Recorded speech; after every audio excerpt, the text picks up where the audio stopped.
Ya, balik lagi bersama aku Marvel Fu di interview ala Marvel Fu. Kali ini Sabtu 11 Juli 2020 jam 11 malam di tempatnya Jason Darian Riyadi di Bremen.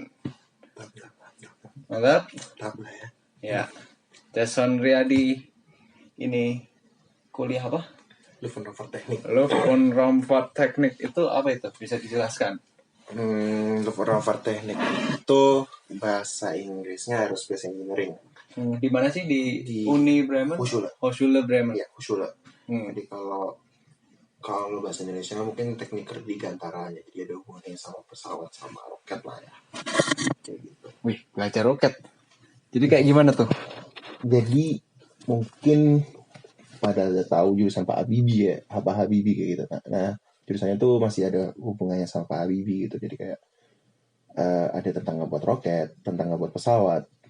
Jadi memang kita tuh dibebaskan menentukan kayak dalam satu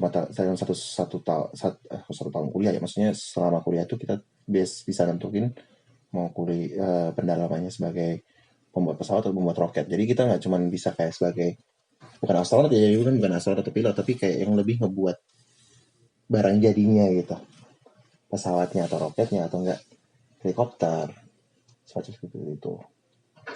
Jadi itu konkretnya belajar apa itu? Dalam ya. Kalau konkretnya kalau kita bisa bikin roket atau bikin ini itu sebenarnya kalau di sini sendiri itu banyak di beberapa kampus dibagi jadi kayak teknik mesin dulu ya kali ya. Pendalamannya dari teknik mesin di generalisasinya. Terus nanti ada yang bisa belajar tentang, ada kan kalau di sini ada yang ngambil part teknik atau nggak teknik automobil gitu ya, buat mobil gitu kan. Nah, kalau kita tuh lebih ke Flugzeugtechnik, jadi kayak Flugzeugbau atau enggak Raketenbau atau enggak Raumfahrzeug teknik. Jadi kayak kita ngebuat roket, satelit untuk kefungsian apa aja gitu, pesawat kayak gitu-gitu. Wah, kayaknya kok rumit banget ya itu. Kompleks banget. Jadi emang benar-benar jurusan ini untuk ngebuat yang namanya antara pesawat, helikopter atau apa-apa yang terbang lah, roket atau apa gitu ya. Bisa, ya benar. Supaya simpel mungkin juga bisa kerja atau nggak ngebuat drone gitu ya, minimal kayak gitu. Jadi kayak semua yang berhubungan dengan aerodinamik kayak gitu-gitu yang memang kita lebih banyak pendalamannya di situ, kayak yang istilahnya mencari tahu gimana caranya pesawat itu magic terbang gitu lah ya, kayak gitulah istilahnya.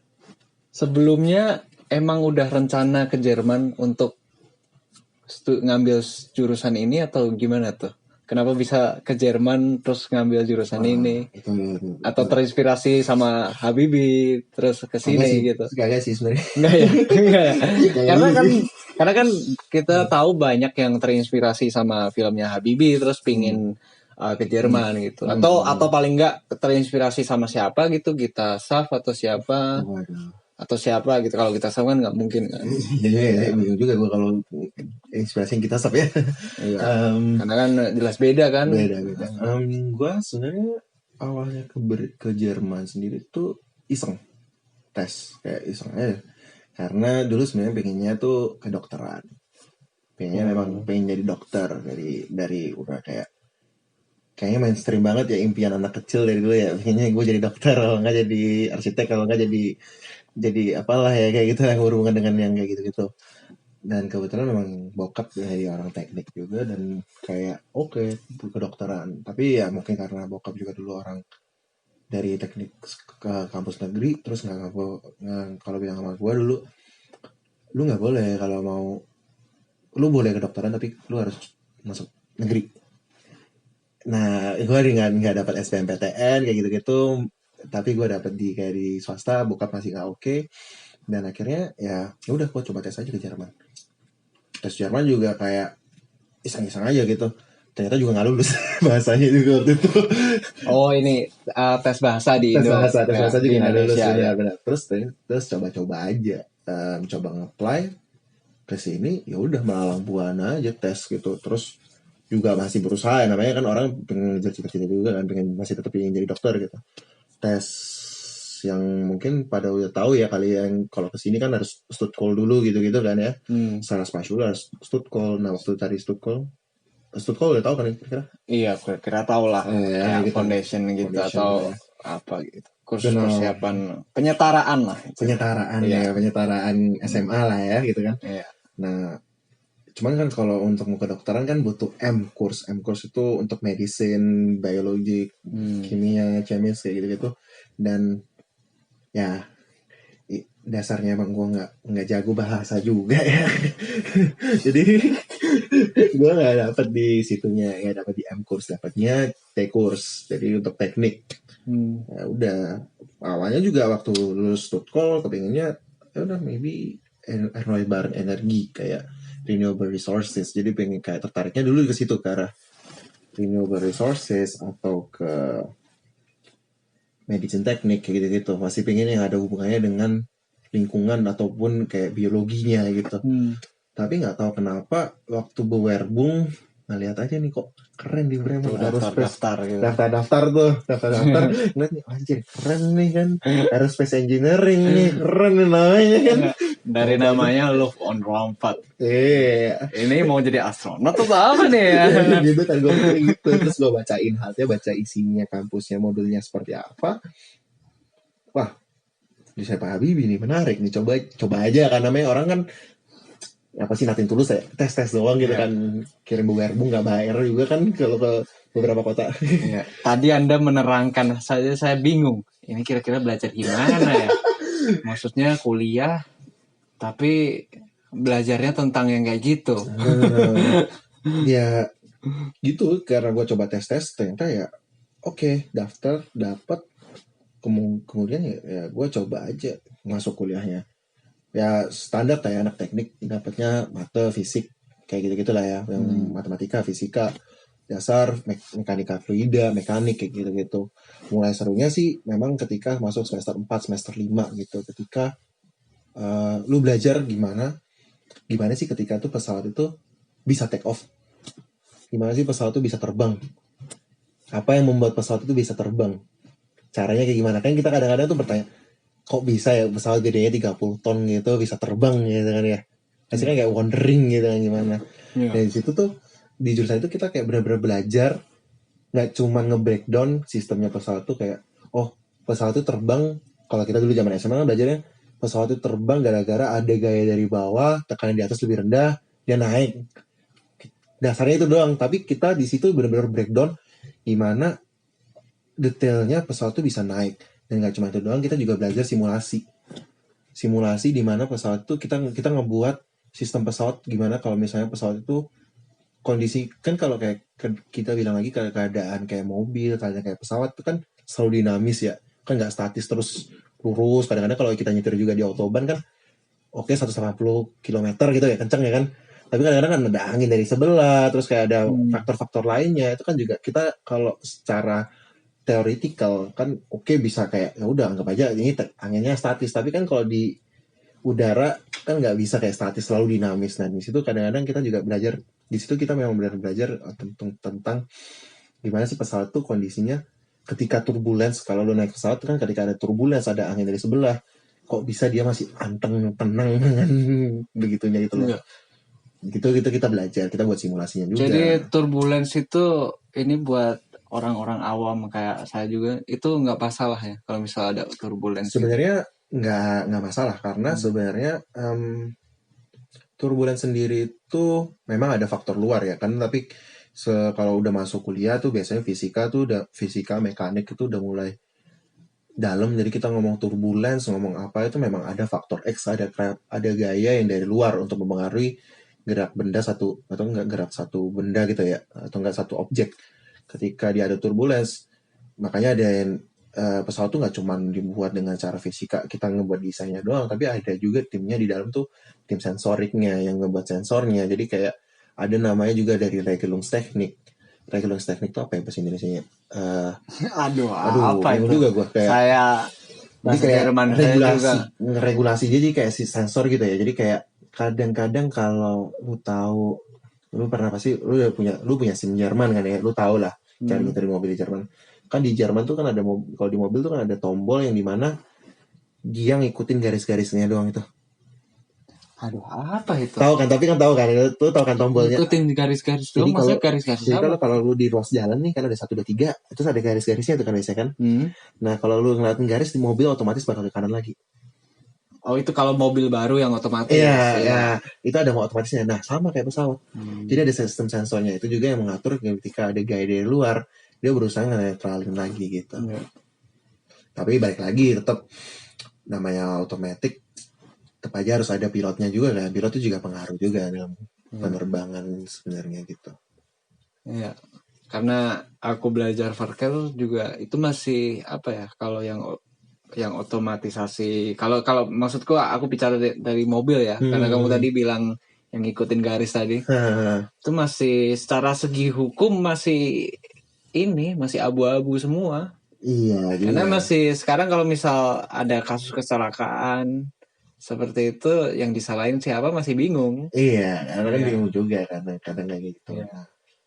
Ya sama sih kalau ngomong masalah kecelakaan pesawat juga nggak ada yang tahu, kayak bisa juga faktor manusianya, faktornya banyak, faktor pilotnya, faktor dari maintenance-nya, atau nggak faktor dari mesin, atau nggak faktor udara juga pengaruh juga gitu. Kadang-kadang juga ketika turbulensi itu juga medan magnet juga pengaruh juga gitu. Kadang-kadang ya banyak faktornya lah. Dan serunya kadang-kadang jurusan ini menariknya kadang buat gue ya sendiri ya. Kayak kadang-kadang sama tim-tim kita ngobrol sama anak-anak yang satu angkatan. Contoh kayak kejadian pesawat yang jatuh di Jakarta tuh yang mana tuh?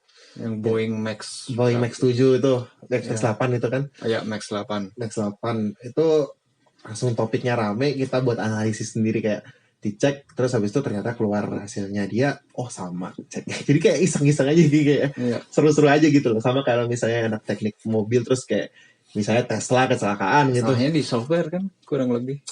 Sensor. Oh, sensor ya. Sensor sama memang kebetulan ini disclaimer, bukan gue ngejelekin Boeing ya, karena gue di Jerman terus mau kerja di Airbus, enggak. Jadi disclaimer dulu nih, ntar dicari Boeing gue. Jadi memang gue sempat baca artikel Max 8 sendiri itu memang pernah ditarik waktu pertama kali keluar, itu dikeluarin. Jadi sebenarnya kalau yes, password 5 euro besar, 5 euro garis miring Stunden, S besar, Stunden ya. Ya, sama S dong. Sorry. Nggak. Gimana tadi? Kita gini, Boeing sama Airbus ya, kita ngomong lagi. Ya, sekarang yang nguasain rajanya pesawat kan cuma 2 itu doang. Satu dari Amerika, satu dari Eropa kan. Ketika waktu itu Boeing Max sendiri tuh keluar ketika Airbus A320 Neo keluar. Jadi satu pesawat baru di mana dia tuh ngeluarin pesawatnya lebih besar dan dia efisiensi bahan bakarnya lebih bagus. Jadi irit istilahnya. Ya costnya jadi kayak ini pesawat baru, maksudnya dia lebih kencang juga, tapi efisiensi bahan bakarnya lebih bagus daripada pesawat-pesawat lama. Jadi kapasitasnya lebih banyak untuk kapasitas angkutnya, terus juga lebih irit juga. Gitu. Kapasitas angkutnya lebih banyak karena dia bisa lebih lama untuk dipakai gitu loh, karena lebih kayak dia efisiensi pemakaiannya lebih bagus gitu loh, karena jadi kan lebih efisien pemakaiannya gitu kan, Wirkungsgrad-nya kayak gitu. Nah, Airbus, ketika Airbus ngeluarin, Boeing pasti nggak mau kalah kan. Nah waktu itu makanya dia ngeluarin. Cuman kalau kalian lihat tuh kan kadang-kadang pesawat tuh kalau kita lihat secara sejajar, pesawat tuh sayapnya lurus doang gini kan. Padahal nggak, kalau pesawat tuh dibuat tuh pasti bentuknya V sayapnya. Dan bagiannya Boeing itu dia agak lebih ke bawah dan dia lebih dekat sama tanah. Kalau Airbus dia memang agak lebih tinggi pemasangan sayapnya. Jadi yang dilakukan sama Airbus, karena kayak gini, untuk zaman sekarang yang gue bisa pastiin sendiri karena yang gue lihat dari research sendiri, turbin itu yang bisa kita, yang maksudnya bukan turbin dulu deh, yang bisa kita efisiensikan dari pesawat itu sekarang gedenya turbin. Jadi pembakarannya turbinnya yang kita gedein. Kalau misalnya berarti kalau mau gedein powernya dia, berarti turbin harus besarin kan. Jadi biar efisiensinya dia makin besar gitu loh. Tapi itu pengaruh. Ketika kamu gedein turbin, titik berat pesawat itu kan berubah. Titik beratnya. Iya. Point of gravitation-nya dia juga berubah. Nah itu juga pengaruh sama sensor juga. Nah Boeing kebetulan tuh karena dia terlalu bawah, ininya turbinnya dia itu diperbesar juga. Dia mau ngebuat yang sama.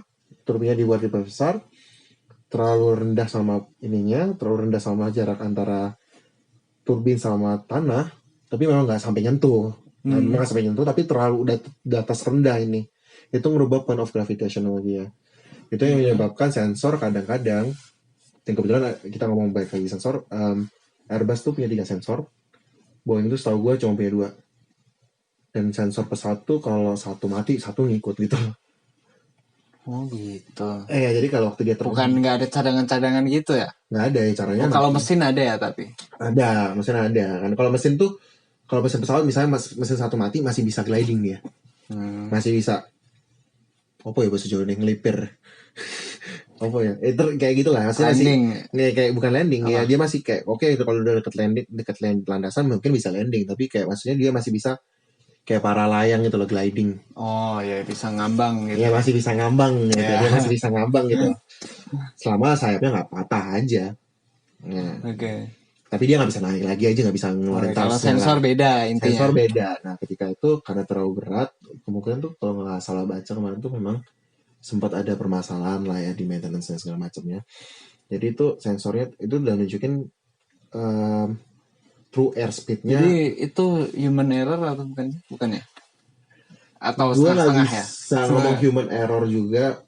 Gue bisa, tapi yang bisa gue tahu memang kemarin tuh Boeing juga agak sedikit. Tapi bukannya ditarik gitu jadi? Ditarik, semua pesawatnya ditarik gara-gara gini. Di upgrade kan intinya? Di upgrade di daerah sensornya juga pertama sama manualnya. Jadi kita kalau kita ngomong pesawat sama kayak mobil atau enggak kita dapat item elektronik baru gitu ya, harus baca manual dulu gitu. Manual dulu. Kenapa? Karena kadang-kadang yang gue tahu juga kasusnya Boeing itu, ini disclaimer buat para pilot-pilot, mungkin ada pilot yang lebih bagus daripada yang mungkin lebih ngerti, gue nggak tahu, koreksi aja nggak apa-apa. Yang gue tahu kemarin kasusnya memang pilot-pilot itu dikasihnya cuman manual via iPad. Jadi lu nggak dikasih sulung lagi. Harusnya kalau dapat forecast baru atau nggak forecast metal baru, lu harus belajar lagi dari awal. Ini apa aja ini tombol-tombolnya. Iya, tapi memang beda gitu. Jadi beda kan. Misal Boeing sama Airbus, katanya beda seri aja. Beda seri beda, harus belajar lagi. Lisensi lagi kan? Iya memang. Iya. Memang. Dan itu memang wajib. Dan karena kadang-kadang kita nggak tahu gitu kan, nggak sama kayak mobil lah. Kalau nggak itu malah tinggal matiin lagi, tinggal nyalain lagi bisa gitu kan, maksudnya, atau enggak paling rating kiri, rating kanan kayak gitu kan sama, maksudnya nggak terlalu beda gitu kan, kecuali kalau mungkin hybrid sama full electric mungkin beda lagi cara nyetirnya gitu kan. Tapi kalau ini benar-benar tiap seri itu udah pasti beda. Ya itu kalau pesawat gitu ya. Tapi kan Anda yang merancang pesawat nih, mungkin ikut dalam bagian itu kan. Kira-kira boleh nggak sih nerbanginnya? Kita ada boleh ngambil izinnya di kampus, itu boleh ngambil kelas untuk buat nerbangin pesawat, tapi bukan untuk komersial ya, buat kayak Segelflug. Jadi Segelflug tuh kayak pesawat-pesawat kecil, sport ya, itu kan sport atau enggak kalau mau punya pesawat pribadi kayak gitu boleh. Ataupun mungkin kalau punya kayak gitu, misalnya dalam keadaan darurat terbang habis itu pilotnya pingsan gitu anggapannya, apakah ada yang pernah belajar pilot bisa ngangkatin tangan gitu di situ. Gue sendiri sih belum ngambil karena tesnya juga mahal. Kayak di film-film gitu ya. Padahal di sini. Coba bayangin lah lagi naik pesawat apa gitu kemarin. Tiba-tiba. Tapi ada dong. Siapa ya? Kalau nggak salah Mr. Bean kayak gitu kan. Ya udahlah. Jangan bahas itu dah. Ya udahlah, daripada pusing bahas pesawat, karena saya juga pusing sih bahas tentang pesawat itu, walaupun saya juga belajar tentang transportasi, tapi kan lebih ke manajemen ya. Tapi coba dah kita sekarang bahas tentang yang namanya organisasi. Jadi Jason Darian Riyadi ini, waduh, ini saya punya contekan ya. Iya, contekan. Jadi sangat aktif berorganisasi. Jadi masih Masih apa itu anjir? ya, jadi saya punya CV-nya Jason Darian Riyadi. Waduh, Jadi kenapa nih aktif berorganisasi di PPI? apa ya? Atau ada organisasi lain? Waduh, Ada banyak ya? Banyak sih. Enggak cuma PPI. Banyak sih. Sebenarnya Ada organisasi apa aja nih? dulu memang karena dulu gue suka nongkrong sama ngobrol sama orang-orang kali ya. Awalnya kayak gitu tuh. Terus gue dulu emang jadi zaman SMA memang hobi kayak gitu, makanya gue kayak ngeband kayak gitu kan, maka bisa ngobrol sama orang-orang gitu loh. Karena bosen lah di rumah sendiri doang. Terus kan dulu kegiatan zaman SMA apa sih? Nongkrong, les, apalagi? ya udah itu doang kan, kayak nggak main-main doang gitu kan. Iya. Jadi kayak ketika gue Game. Iya, gue nggak ngegame sih zaman SMA. Kebetulan nggak boleh juga gitu. Tapi sekarang ngegame. Udah jarang lah. Oke. Apuncu. Gimana tuh? Kenapa aktif banget di organisasi? Memang karena gue orangnya suka nongkrong. Itu awalnya. Suka nongkrong dan memang suka. Gue tipikal orang yang bisa dibilang terlalu banyak ide, dan gue suka mengeluarkan ide gue gitu loh. Dan gue suka ngobrol sama orang-orang yang bisa sevisi atau nggak semisi sama gue gitu. Yang ketika ngobrol dengan orang itu, apapun aja itu bisa klop gitu. Nah gue tuh kayak menarik aja gitu. Dan memang dari zaman SMA gue sempat ikut IO kayak gitu-gitu kan, semacam kayak organisasi kecil kan udah hitungannya kan ya. Kayak how to organize yourself gitu. Terus kayak dari situ mulai menurut gue kayak mulai suka organisasi, ikut. Wah, waktu pertama kali ke Jerman, ya bukan PPI sih. Gue mulai PPI juga baru 2015. Dan itu pun mulainya juga bukan dari PPI. Jadi dulu di Bremen tuh ada, sampai sekarang ada itu kayak event organizer namanya 1001, tim event 1001. Itu di bawahnya Diaspora Bremen. Diaspora Indonesia Tuh, Bremen. ngapain tuh? Kita kita tuh yang ngurusin, kalau misalnya ada Veranstaltung Indonesia, Veranstaltung tuh kayak acara-acara Indonesia gitu, kesenian ataupun apapun itu yang diminta dari pemerintah pusat, pemerintah daerah sini. Dan salah satunya ya roommate gue, 2 orang itu termasuk juga di tim kita dulu. Itu ini apa? Bela diri yang kamu ikut itu? Bukan. Pencaksilat atau apa sih? Bukan, kok karate mah beda lagi. Oh, karate ya? Ya itu beda lagi, itu beda lagi. Itu cuma hobi doang. Karena itu memang sport doang, sport yang memang gue lakuin, yang memang gue tekunin memang karate gitu. Tapi kalau itu bukan, jadi itu lebih kayak udah yang temen gue di sebelah tadi yang Ani Asut itu penari yang dia juga ngediriin Sanggar Budaya Bremen. Sanggar Budaya Bremen. Iya, sering dengar sih. Itu yang punya. Ibu itu yang punya. Ibu itu yang punya. Kalau gue lebih kayak jadi fotografernya, yang lebih tim tekniknya. Jadi kayak ngatur sound, ngatur apa kayak gitu-gitu. Awalnya di situ. Terus mulailah diajak masuk ke PPI. Nongkrong dulu 2015 si Dolfo itu yang jadi sebelah gua. Tadi yang nanyain wifi. Roommate gua dulu dia yang ngurusin bagian senian kalau nggak salah untuk PPI. Dan situ kayak gua tertarik aja jadi PPI. Dan mulai 2016 kenapa gua nggak nyoba coba jadi maju gitu loh. Jadi ketua PPI Bremen akhirnya. Iya, dari 2016 2017. Gitu. Dan Jason ini kalau kalian search namanya di Google, pasti keluar penjual tempe ganteng. Serius nih, serius. Ada. Itu anjir tuh. Ada berita, ada masuk Kompas, ada apa? Itu ceritanya gimana tuh? Kenapa bisa ada mahasiswa di Jerman menjual tempe gitu. Menjual Nagasari gitu. Itu bodoh sih itu. Itu kenapa bisa ada pemberitaan sesampah itu? Namanya berita Indonesia ya, maaf ya. Gue dis sama berita Indonesia nih, tapi sampah sih itu biasa. Kenapa ini anak bisa masuk Line Today? Oh iya, masuk Line Today sama FIFA ya, sama Kompas juga kalau nggak salah. Kompas masuk juga sih. Iya. Kebetulan tuh gue lagi diundang waktu gue lagi di Indo, itu memang lagi liburan ke Indo.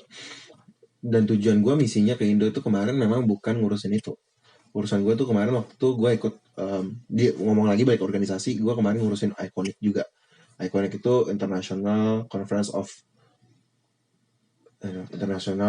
Intellectual Community gitu lah ya. Jadi di mana kayak ICONIC ya untuk ngurusin tentang paper. Jadi untuk memang mahasiswa gitu. Program yang dibuat PPI Jerman untuk mahasiswa memang ya, program tahunan wajib sebenarnya tiap per 2 tahun. Dan itu di mana mahasiswa bisa menuangkan karyanya sebagai mahasiswa seutuhnya, bukan cuma dari seni doang. Tapi memang ada yang dipetik di sini gitu loh, misalnya buat paper, buat apa kayak gitu, dan kita juga bisa dapat ilmu baik tentang paper dari narasumber kayak gitu kan. Nah kebetulan gue dapat jadi ketua divisi dana usaha, dan gue memang lagi cari sponsorship ke Indonesia dan mungkin ngobrolin ke beberapa kementerian. Memang kebetulan memang pulang ke Indonesia udah dapat jadwal ketemu sama beberapa kemenko sama menteri, sama staff susnya juga. Waktu itu diajak sama salah satu staff susnya ikut ke acara UMKM di Surabaya. UMKM itu usaha mikro usaha menengah, kata mikro, usaha mikro usaha menengah kecil, menengah, aduh ya itu ya, pokoknya UMKM lah. Ya itu ya, pokoknya UMKM lah ya. Bingung juga nih, bahasa Indonesia kita udah mulai hancur nih. Bentar. Menengah kecil mikro kali ya. Ya udah pokoknya itulah UMKM. Lu pada tahu lah ya. Gue lagi ngantuk soalnya. Biasanya inget loh ya UMKM apa. Ya udah pokoknya itulah. Itu UMKM. Jadi kebetulan memang ada acara UMKM dan koperasi di situ, dan tentang trading gitu kan, trading keluar negeri gitu. Diundang sebagai pembicara, bukan pembicara sih, narasumber kita yang kondisi di Eropa seperti apa. Kebetulan karena memang diundang sama salah satu staff-susnya. Ngobrol di situ, kebetulan juga ada Kompas, ada FIFA, terus tanya cerita kayak mas ini siapa gitu kan. Ya udah gue jelasin gue di sini kayak gini, padahal yang gue beritain adalah kita di sini tuh beli di toko Asia tempe dan gini-gini ini kan, terus kita jual, bukan ngebuat tempe terus kita jual. Tapi kan namanya berita itu nggak menarik kalau judulnya nggak hot gitu ya. Ya itu kayak gue setelah bokap kasih tahu tuh, ini beritanya kenapa kok kayak gini ya, padahal bokap di situ juga waktu itu. Ini kenapa berita kayak gini, terus serius nih banget nih kayak gini nih beritanya nih. Kayak yang lucunya gue nggak paham lagi, mahasiswa ganteng jual Nagasari. Kayak berarti gue ke Jerman cuma untuk jual Nagasari dong. Gitu loh, gue nggak habis pikir gue ngomong masalah kayak gitu. Framingnya bagus sekali. Iya, framingnya sangat bagus ya. Padahal enggak, itu cuma kayak kalau masalah kayak cerita tentang pempek atau enggak orang bule doyan makan tempe, itu karena kebetulan di jurusan gue juga sendiri, gue orang Asia satu-satunya, dan gue orang Indonesia satu-satunya di angkatan gue. Di beberapa angkatan lain tuh udah angkatan senior banget, udah nggak ada lagi. Angkatan di bawah gue juga nggak ada sebenarnya. Ada Fatur doang, angkatan bawah satu angkatan. Sons ya nggak ada. Jadi kayak bener-bener gue orang Indonesia dan teman-teman gue memang banyak orang Jerman, dan kita kan lu tau lah orang Jerman kayak gimana kan, pasti kan ada anwayung undang ke rumah makan, dan kalau lu tuan rumah lu pasti masak ya kan. Nah gue masak kayak pempek waktu itu, masak pempek ada bumbu cuko, mereka bawa roti, pempeknya habis, rotinya cocok sama bumbu cuko. Gue cerita dong. Terus ada berita yang orang bule doyannya makan pempek bumbu cuko pakai roti kan. Tapi ya itu enaknya bisa masak sih. Saya sih nggak bisa masak, jadi saya nggak pernah ngasih teman-teman kayak gitu. Iya, enaknya kan bisa apa? Bukan ngirit doang, tapi bisa ngenalin budaya Indonesia ke orang luar gitu. Benar. Kita juga bisa akrab lah, semakin akrab dengan mereka gitu lewat makanan ini gitu. Sayangnya saya nggak bisa masak. Masakan saya kalau dikasih ke orang Jerman, aduh, daripada mereka keracunan ya udah mending nggak usah. Pernah tuh ada aku masak, tetanggaku ngelihat, aku bilang mau cobain aja. terus kepedesan. Waduh ya, memang kalau pedes sih susah sih, nggak bisa ngomong, orang Jerman juga nggak kuat pedes. Padahal paprika doang nggak ada cabenya. Itu dia, aku juga bingung sama orang Jerman kadang-kadang. Iya. Kacau orangnya.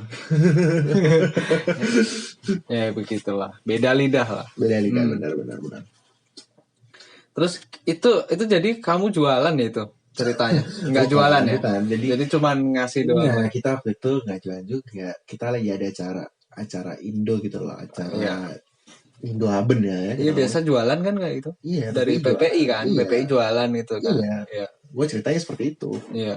Dikira kita jual, kita di sini bersurvival. Dikira bikin warung kali ya. Dikira bikin warung padahal cuman sekali-sekali. Ini ada. Maksudnya kita juga kalau mau bagi makanan kan juga sayang juga kan, pasti kan dijual ya oke lah. Ada duit juga men. Iyalah. Kayak gitu. Student lah ya, tahu sendiri student kayak di sini kayak gimana. Iya, kita kan PPI juga butuh duit juga gitu. Ini bisa bicara. Tapi ada pelajaran nggak sih dari aktif di PPI ini? Ada ya. Kira-kira apa tuh? Menurut gue sendiri aktif organisasi itu bagus. Satu, apalagi kalau kayak kita organisasi luar di sini ya, pasti ada banyak hubungan dengan kayak misalnya sponsorship atau enggak kita koneksi. Itu yang paling penting kalau menurut gue, kayak dua tuh sih, sponsorship sama koneksi. Sponsorship itu berarti kan balik lagi ke koneksi. Jadi paling utama sebenarnya koneksi kan.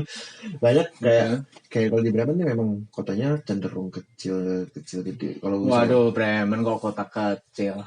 Kalau belum ngerasain kamu di kota yang namanya kayak ya Kuten. Nah, waktu itu di Kuten tuh aneh, ada 2 stand out kan, Husula Anhat itu. Oh iya benar ya. Di Kuten sama Dessau. Kuten Dessau. Iya, kalau orang dari Indonesia ngira Dessau, desa berarti desa gitu. Kuten berarti kota.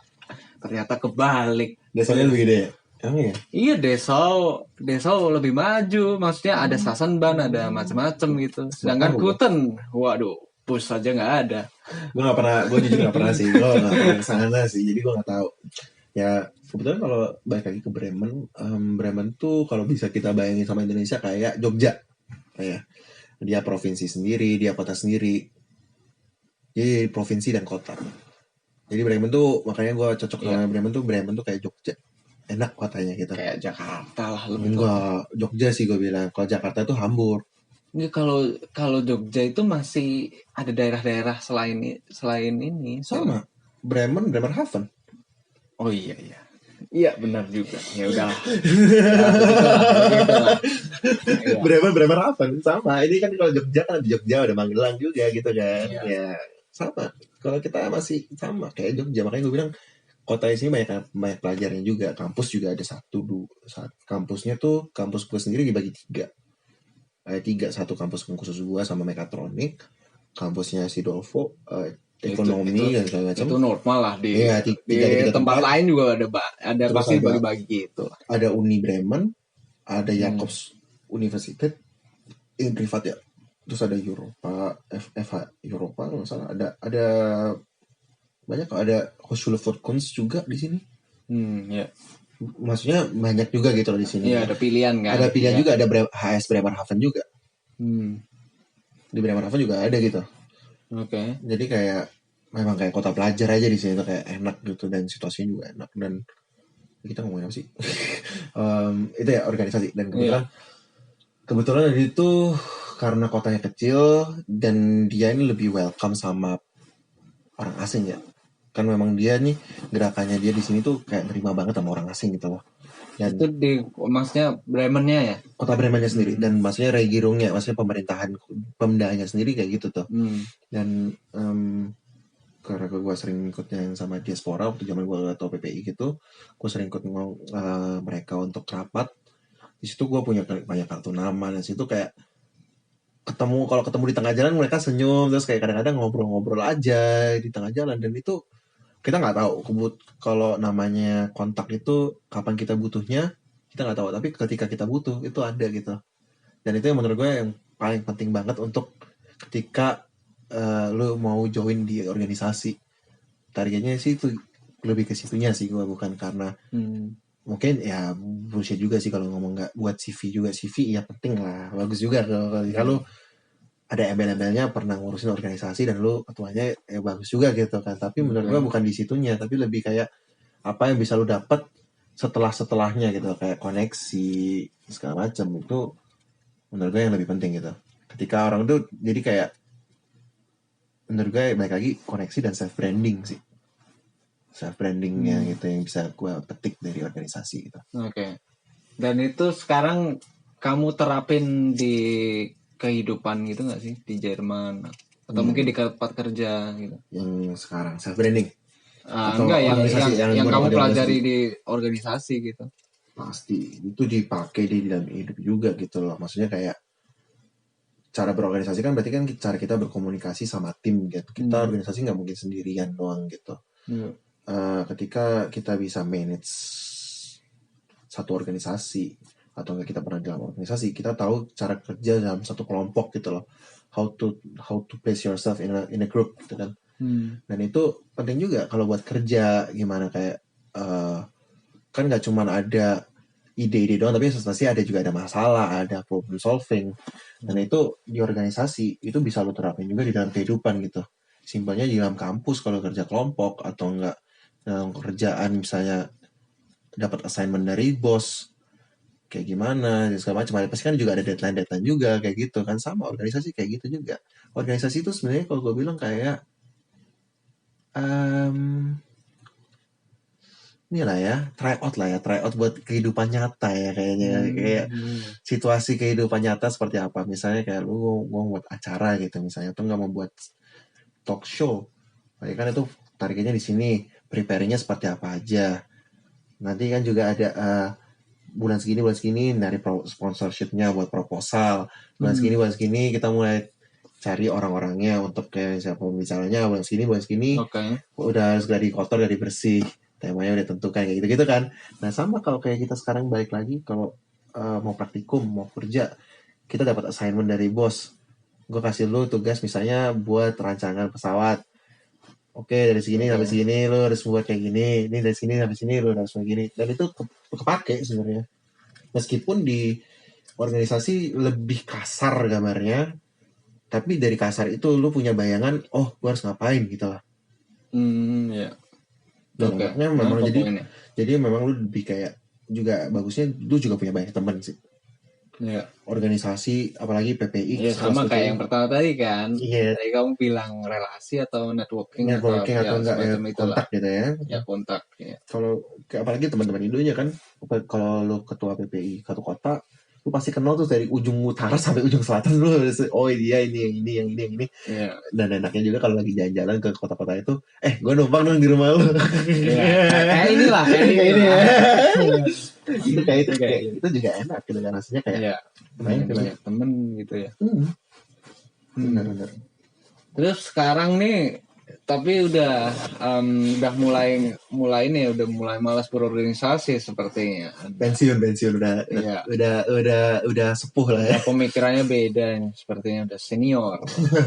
Udah jadi penikmat aja, penganalisa. Kalau memang butuh saran ya monggo, kalau enggak ya nggak apa-apa. Ya, jadi kalau yang mau minta saran, kayak saya ini minta saran. Waduh. Iya, saya siap, Dia mau jalan ke Jerman nih kayaknya. Saya siap. Ya pokoknya siap lah. Siap apa nggak tahu. Nantikan tanggal mainnya. Saya akan beraksi. Iya. Untuk PPI Jerman. Waduh, buka dong. Kan nggak tahu mau ngapain. Belum tahu kan. Siapa tahu cuma jadi ini doang, moderator ya. Ya, siapa tahu cuma tepuk tangan untuk PPI Jerman. Siapa tahu. Kita nantikan. Kalau kita bocorkan kayaknya terlalu ini lah. Vulgar ya. Ya, nggak baik lah. Nggak baik untuk harus diam-diam. 18+ ya. Enggak kayak gitu juga. Bentar, tadi jadi lupa saya gara-gara tadi mau bahas. Oh iya, bahas kerjaan. Ini kenapa tangan Anda ini? Oh, baru pulang kerja nih. Iya. Terlalu kerja keras. Ya gitulah. Ya apa buat kenang-kenangan. Oh, apa-apa. Kayak Lumayan kan? ini juga Lumayan tato kan? ini. Lumayan Kena kan? minyak. Libur. Kena minyak. Lumayan kan libur. Kena libur. Padahal Tadi- besok kerja kan? Tadi saya ketemu dia. Waduh, tangan berdarah gitu diperban. Apa ya? Ya itu kacau sih, memang lagi hektik juga sih tempat kerjaan baru kan. Iya. Dulu Jadi dia ini ada barista di Star. bukan lagi Bukan. Oh, udah. mantannya barista Starbucks, benar. Oke. Jadi memang Mantan ya. memang mantan di Starbucks gitu. Sekarang perusahaannya beda ya. Beda. Jadi dulu gue memang kerja di Starbucks. Awalnya memang karena gue suka kopi aja. Memang dari umur 13 tahun gue memang udah minum kopi. Oke. Memang doyan kopi, doyan cara pembuatan kopi, doyan bukan doyan lagi, udah kayak lu jatuh cinta gitu sama kopi gitu. Dan gue mulai belajar tentang kopi itu di umur gue 14-15 sebelum gue berangkat ke sini. Gue udah belajar tentang testing kopi, tentang kayak gimana tuh kopi itu dibangun, maksudnya dibuat kayak gitu segala macam. Itu sejak gue zamannya sama. Udah lama. Oh, oke, udah lama banget ya. Emang doyan dulu, memang, dan gue emang gue doyannya di dapur, dan gue jujur ya, hobi gue cita-cita kedua gue tuh jadi koki gue. Cita-cita kedua tuh sebenarnya jadi koki karena gue doyan masak juga. Doyan masak dan doyan kopi, fotografi. Nah, iya sih. Udah cocok nih jadi tour guide juga. Oh iya juga ya. Kemudian memang suka kopi, terus daftar di Starbucks. Udah setahun setengah juga, terus kayak gue ngerasa gue nggak berkembang lagi aja sebagai kayak barista di situ. Kayak gue nggak dapet apa-apa lagi selain kayak cuma buat kopi secara cepat. Dan menurut gue kayak kalau nggak ada tantangan pertama. Dan kedua, terus sekarang bedanya apa? Beda. Kan sama-sama kerja di tempat kopi kan? Gue punya filosofi sendiri buat kopi. Kalau buat gue, filosofi kopi ini. Bukan filosofi kopi ya. Ini bukan endorse nih, woy. Salah, woy. Bukan filosofi kopi, tapi gue punya filosofi untuk kopi gue. Apa itu? Gue mau kopi itu bener-bener dinikmatin pakai waktu. Jadi kopi itu ngebuatnya nggak boleh diburu-buru. Karena contoh filter coffee aja itu butuh waktu untuk ngebuatnya. Kopi yang enak itu butuh waktu. Kalau minumnya juga sebenarnya kayak tadi kan gue baru sempat kopi nih. Ketika dia kopi itu panas, dia punya karakteristik beda. Terus lu biarin dia dulu tinggal 1 menit, turun suhunya paling enggak lah, turun ke 70 derajat, rasanya beda lagi. Turun lagi, dingin lagi, beda. Tapi kalau yang espresso itu minumnya kan cepet kan? Iya. Dinikmati dikit-dikit nggak ya? Bisa kan? Bisa, sebenarnya bisa sama. Karena nanti dia tuh kalau kayak panas itu kan pasti ada banyak partikelnya masih belum nyatu tuh. Terus masih nyatu tuh. Terus kalau udah dingin, ntar partikelnya turun, nanti rasanya berubah lagi. Jadi kopi itu berubah seiring waktu juga rasanya. Dan penyimpanan tuh juga pengaruh. Jadi makanya gue bilang, gue punya filosofi, gue pengen kalau minum kopi itu bener-bener enak dan dinikmati. Gue nggak cuma dari buatnya doang, tapi sampai terima jadi ke gue juga pengen kayak gitu. Dan di waktu gue di Starbucks, gue nggak mendapatkan hal itu. Gue pengen juga pelanggan gue nikmatin kopi ketika kayak gue lagi minum kopi gitu loh. Dan ketika gue bisa cerita tentang kopi, tentang kesayangan gue sama kopi gitu, kecintaan gue sama kopi, gue juga pengen ceritain hal itu. Dan tapi nggak itu, mereka nggak mau tahu, bodo amat gitu loh. Nah sekali waktu itu ditawarin sama teman gue, mau nggak lo kerja di sini? Jacobs sendiri tuh kalau bisa dibilang kapal apinya Eropa ya. Gitu. Jacobs itu kapal apinya Eropa. Jadi yang ini sendiri ngebuat Jacobs sendiri tuh dia dari itu Yakob merek kopi yang bisa di supermarket itu. Yakob itu ya. Iya. Itu yang punya. Jadi dia punya kayak semacam buat Starbucks Reserve gitu lah ya. Dimana di situ tuh lu nggak cuma produknya Jacobs yang ada biasa di situ, tapi ada produk-produk yang memang di roasting sendiri di tempat itu. Jadi kopinya digoreng di situ juga. Jadi tempat itu nggak cuma buat nongkrong kafe, ada pabrik kecil di atasnya, ada tempat di mana di situ juga ada kelas kalau orang-orang biasa mau jadi barista, latte art, latihan, roasting, aja maksudnya coba minumannya, ngebedain rasa kopi biji satu sama biji yang lainnya, ada 5 biji, lo bisa ngebedain semuanya. Oke. Dan di bawah lu nggak cuma nikmatin kopi doang dari the best coffee bean, but also lu bisa bener-bener nikmatin kopi lu. Jadi kayak lu bisa ngedate sama kopi lu sendiri gitu. Oke, asik banget. Asik banget sih, memang kayak pengalamannya. Tapi berat gak sih? Ini buktinya sampai tangan kayak gitu. Lumayan sih sebenarnya. Yang beratnya tuh pengetahuannya memang harus nggak boleh. Banyak kadang ini nggak ada pressure, banyak kunden, banyak Pressure-nya banyak apalagi orderan atau apa? enggak, sebenarnya orderan enggak, karena mereka mau nggak mau bisa ngebedain gitu. Ini kopi bukan yang sistem gastronomi. Iya. Jadi kopinya yang benar ya, kalau lu mau minum kopi di sini ya nunggu antri gitu loh. Memang kopinya dibuat nggak cuma yang langsung pas jadi langsung itu. Enggak, kita benar-benar mau ngebuatin satu persatu kopi gelasnya tuh nyampe ke lu tuh apa yang kita ngebuat dengan hati. Jadi nyampe gitu. Ini kan gue ngerti kalau bikin kopi sebenarnya bikin kopinya mungkin gampang, tapi yang itu kan yang susah. Latte artnya. Iya, latte artnya itu kan. Latte artnya itu kan terus, yang susah. Ya kadang-kadang juga ada yang model-model yang tadi gue buat sempat di belakang kan, gue buat Chemex namanya. Itu kayak filter cafe, gue ngeliatin dulu. Jadi ada filter coffee kan, selama ini orang tahu ya udah air digojlokin ke kopi. Jadi kan kopi filter kan gitu kan istilahnya gitu kan. Enggak, tapi ada proporsional 1 gram biji kopi, ini buat gue sendiri ya, 1 gram biji kopi itu 16 ml. Timbang. Serius, emang nggak ditimbang? Iya, gue ngerti itu kalau orang optimal itu. 1 gram untuk 16 ml itu udah optimal, 16,67 sebenarnya. Iya. Nah, makanya kalau orang yang suka kopi pasti ada timbangan. Iya. Kecil lah. Timbangan, grinder sendiri juga. Nah, kenapa grinder sendiri? Lu mau biji kopi lu fresh ketika di grinding. Itu penting. Nah, waktu itu waktu lu tuang ke filter, kan lu tunggu dulu 30 detik, dimasukin 100 ml dulu. Itu nanti ada apa namanya proses blooming. Oke. Jadi di mana kopi itu digodok. Dia ngeluarin rasanya dulu. 30 detik habis itu lu baru tuangin lagi 100 ml per 30 detik sampai dengan dia 300 ml. Oke. Untuk 18 itu jadi lo kerja ini ya, tacat ya, 20 jam ya, 20 jam kira-kira seminggu. Itu berarti bagi waktunya gimana tuh, agak susah juga kan, kuliah, dan ada apa, kerja part time, terus ada lagi bisnis Anda. Gimana ya? Sebenarnya gampang.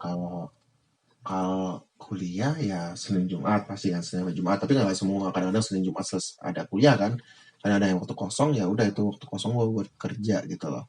Dan untuk biasanya part time itu juga nggak yang harus kayak 8 jam 6 jam atau nggak 4 jam gitu. Ada yang kadang-kadang cuma 6 jam 8 jam, ada yang cuma 4 jam pokoknya dalam 1 minggu tuh pokoknya harus 20 jam gitu kan.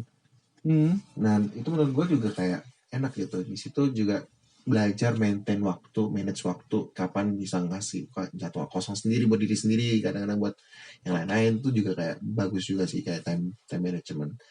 Kalau bisnis yang sekarang gue jalanin, apa ini, ada Urkunde des Notars, apa nih, ada sertifikat nih, widih, keren banget. Nggak lagi apa ini, Anda mendirikan yang namanya startup apa tuh? Hitungannya startup. Namanya apa sih judulnya, bentar. Nostalgia. Saya cuman nggak bakal bacain ini semua, tapi ini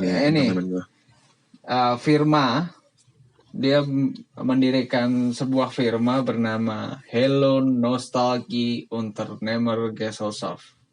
Haftung Perseng.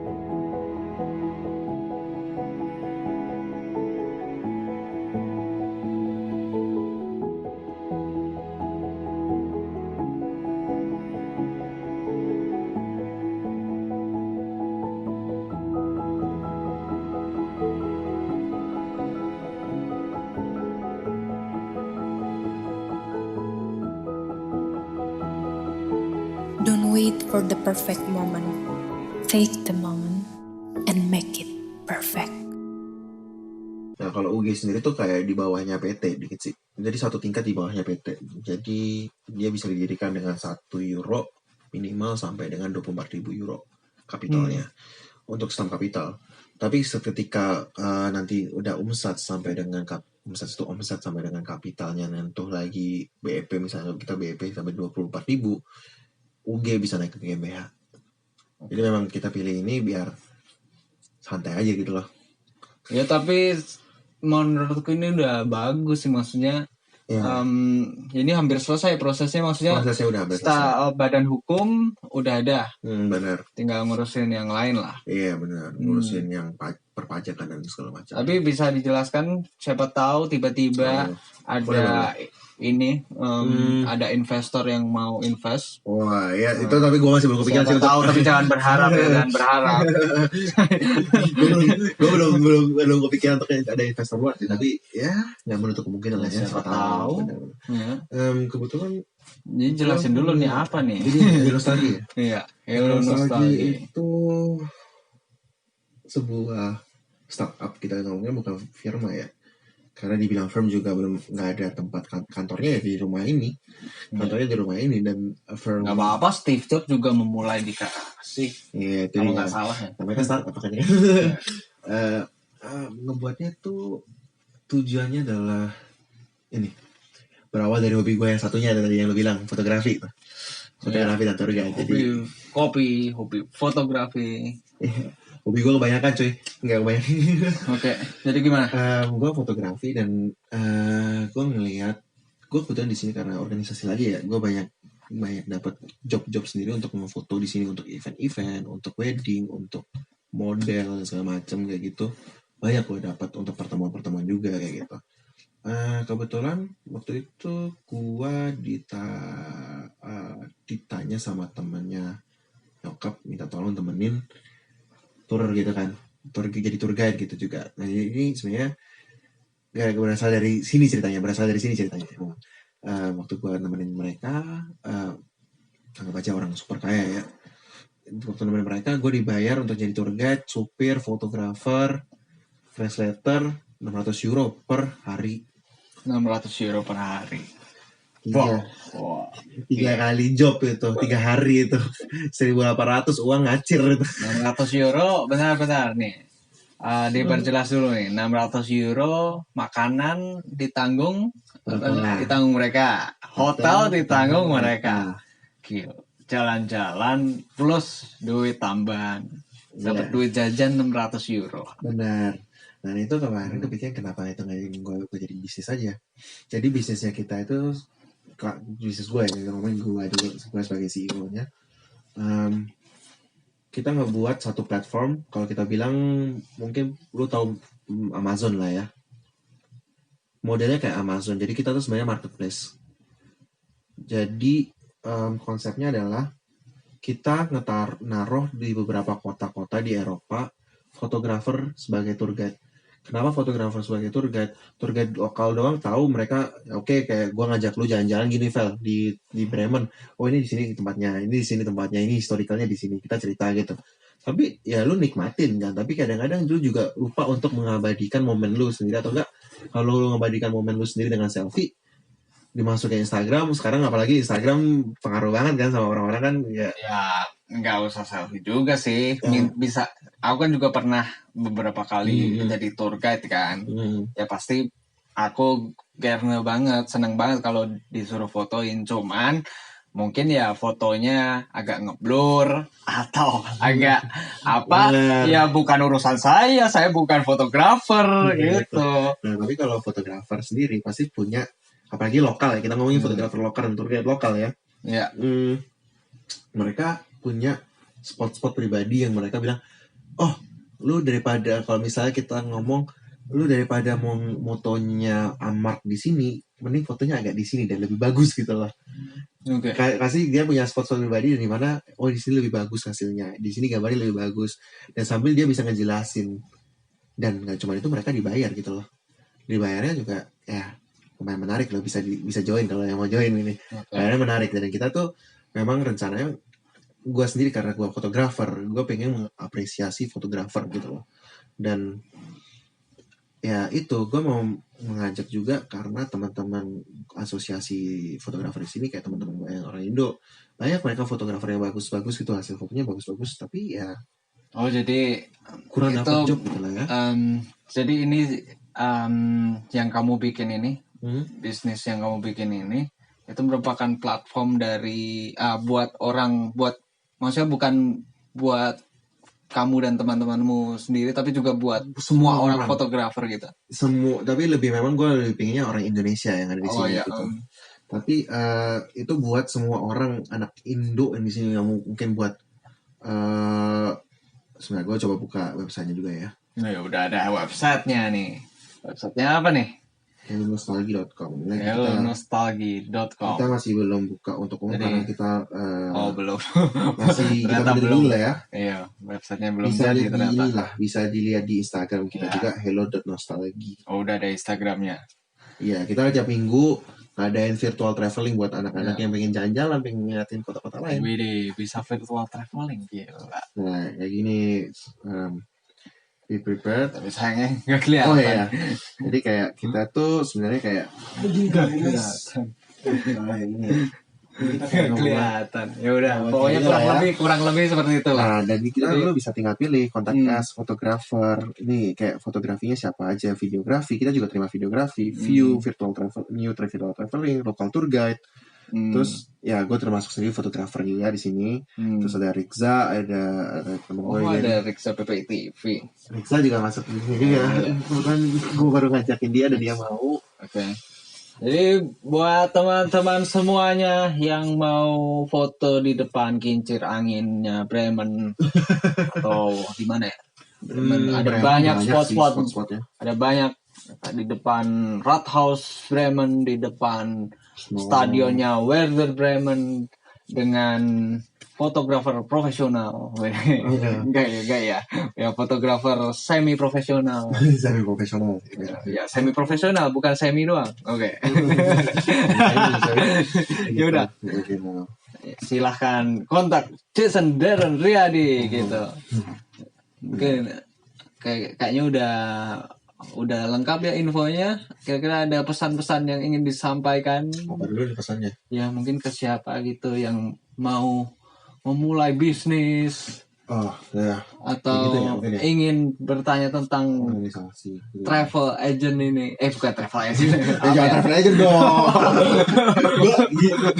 Gue ngingetin lagi nih, gue bukan maklar. Jadi gue bilangnya, gue bukan maklar untuk nyediain fotografer. Gue cuma platform di mana kalian itu sebagai pelanggan bilang, misalnya kalian punya event nih dari Indonesia ya, jalan-jalan pengen kesini, tapi atau enggak bilang aja pingin foto prewedding gitu ya. Nah, itu Contoh, tuh. misalnya foto prewedding, ya. tapi bingung kan, kayak siapa ya yang legal kayak gitu kan. Dari situ kita nyediain platform untuk ngambungin kamu sama fotografer-fotografer sini, dan kita juga nyediain modelnya kayak Gojek gitu loh, dimana semua fotografer di situ muncul muka-mukanya.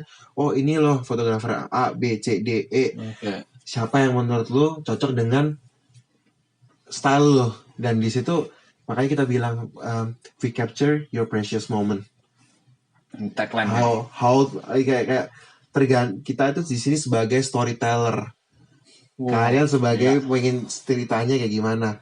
Nah, kalian mau diceritain sama storyteller yang mana? Tinggal pilih. Oke. Jadi itu Gitu. sebuah klarifikasi. Bukan travel agent ya kita ya, maaf nih. Mungkin kedepannya bakal kayak kerja sama travel agent, tapi bukan kayak, memang bukan fokus kita di sini. Ya, jadi Traveloka silahkan menjalin kerjasama. Boleh dengan senang hati gitu bukan kerja sama. Ya udah. Gitu. Kalau gitu, Pesan-pesan ya? masih ada yang mau ditambahkan? Nggak ada sih. Nggak ada. Kalau mau bisnis, ya mumpung masih muda, mumpung masih ada waktu, ada kesempatan, lihat problem ada, solvingnya ada, jalanin aja. Tabrak dulu lah, maksudnya sama-sama belajar gitu loh. Kalau gagal, lu belajar, lu berhasil juga lu belajar. Oke. Bisnis kayak gitu. Oke. Jadi itu tadi pesan-pesan dari Jason Darren Riyadi. Oke, saya Marvel 4.0 undur diri, dan Jason Darren Riyadi pamit undur diri. Udah diri dulu cuy. Ya. Buat interview ya. Interview. Sudah selesai. Selesai. Ya. Tetap. Mantap.